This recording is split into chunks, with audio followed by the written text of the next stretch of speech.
بالله من الشيطان الرجيم بسم الله الرحمن الرحيم. Listen to some of the most powerful words in human history. الحمد لله رب العالمين. They are the engine driving one of the world's fastest growing religions. مالك يوم الدين. Echoed over 1400 years by billions of voices. They are the words of Islam's holy book, the Quran.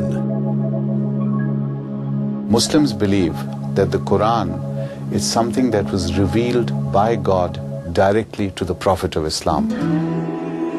It's not merely what God inspired his prophet to say, or say the history of some important event.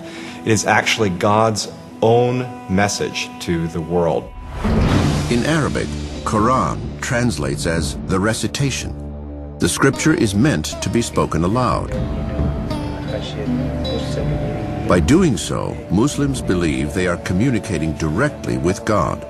The Quran, in preserving God's speech, becomes essentially a part of God. And as such, the text itself, the physical words, the pages, and the book itself has this intrinsic sanctity, this intrinsic holiness to it.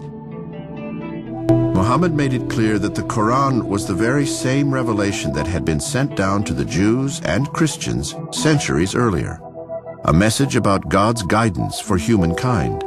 But now the revelation was coming to the Arab people for the first time, and in their own language. The Prophet never said that I brought a new religion for you. The Prophet simply said, I am a messenger bringing the same message which has been brought to you by dozens and dozens of these extraordinary figures in our mutual history.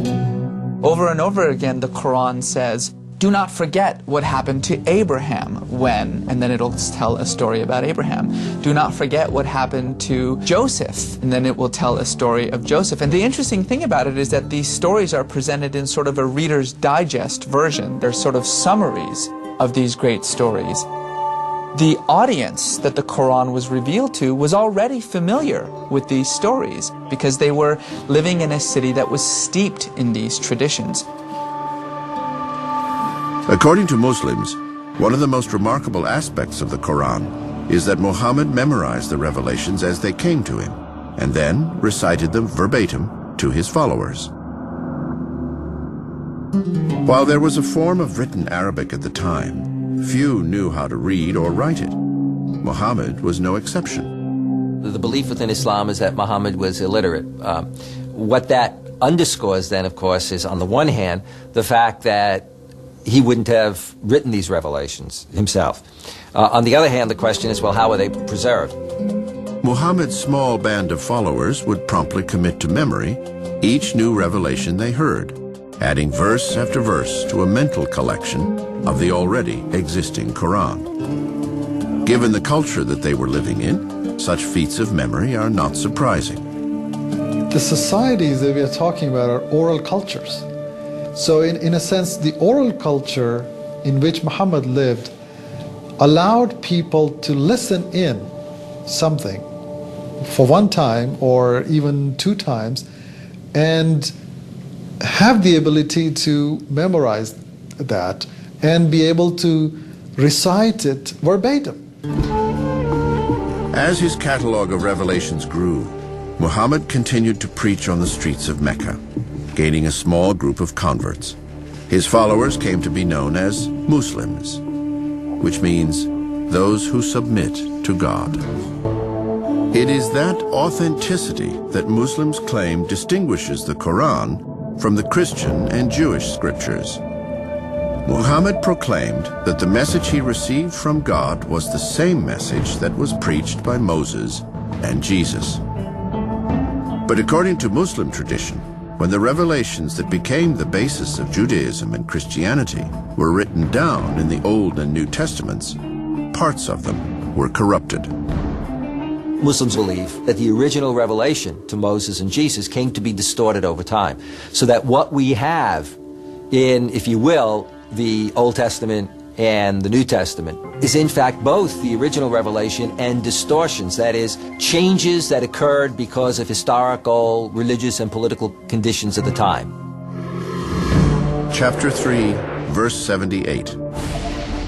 There is among them a section who distort the book with their tongues, so that you would think it is part of the book, but it is no part of the book.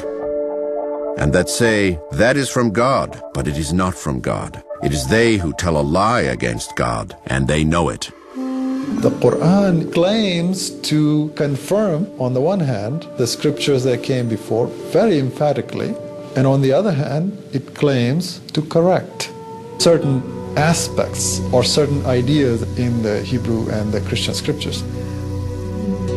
Muslims believe the Quran rectifies the mistakes in those scriptures, including some of the fundamental teachings of those faiths. For example, the Christian understanding of the figure of Christ. The Quran affirms that Jesus was a prophet, that he was born to a virgin, and that he performed miracles like curing blindness and leprosy. However, the Quran denies that Jesus was the Son of God. Jesus as the Son of God is certainly understood within the Islamic context to mean that he is divine. And this would suggest from the Muslim point of view that Christians hold to different gods actually existing, whereas Muslims would hold that there can only be one God. The Quran also disputes the Bible story of Jesus' crucifixion, saying that Jesus did not die on the cross, but God lifted him to heaven, and his would-be executioners mistakenly crucified another man who bore Jesus' likeness. Chapter 4, verse 157. They neither killed him nor crucified him, but it so appeared unto them. They did not kill him for certain. Rather, God raised him unto him. The Christian idea that Jesus died for the sins of humanity is a concept at odds with the Quran's message that all souls are responsible for their own actions. The death and resurrection is an act of salvation. It doesn't work within Islam. You can't have this idea of somebody redeeming the sins of somebody else. Muslims believe that it is because of distortions in the Bible that it was necessary for God to reveal his word one final time. In Islam, the Quran, as handed down to Muhammad and then preserved by Uthman, is believed to be the only true divine revelation. The Quran is seen as the final, complete, uncorrupted revelation, and Muhammad is seen as the last or final prophet of God. During the Prophet's lifetime, the Quran itself was never written down. It was never even really considered a codified text. Remember that the Quran was revealed in stages, and it was always revealed according to whatever the needs of the expanding Muslim community was at the time. And the Quran just simply ceased with the Prophet's final breath. Just as it said the Quran had given them laws when the community needed order, now it gave them a directive to defend themselves against their attackers. Chapter 2, verse 190. And fight for the cause of God, those who fight you, but do not be aggressive. Surely God does not like the aggressors. Kill them wherever you find them, and drive them out from wherever they drove you out. Today, these verses, known as the sword verses, are some of the Quran's most striking and controversial passages. Those who argue that the Quran promotes violence turn to these verses to support their claims. But the lines tend to be more complex than simple battle cries. The Quran says, slay the unbelievers wherever you find them. Well, this is within a context in which the Muslims are under siege, they have enemies, and the Quran is saying, you know, fight your enemies. You have a right to fight the enemies of God. The Quran also says, when the enemy ceases to be a threat, when it ceases to fight, then remember that God is merciful, remember that, you know, warfare is not the primary way that you should go. Fueled by the revelations, the Muslims spent 8 years fighting the Meccans in battles all across the Arabian Peninsula.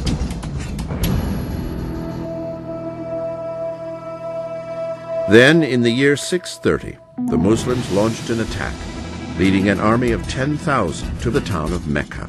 The city surrendered. Tradition holds that, true to the Quran's instructions, Muhammad was merciful in victory, granting amnesty to everyone in the city. Once the Meccans were defeated, many converted to Islam and the teachings of the Quran. Muhammad had achieved what he visualized as his goal, and that he had done what God wanted him to do.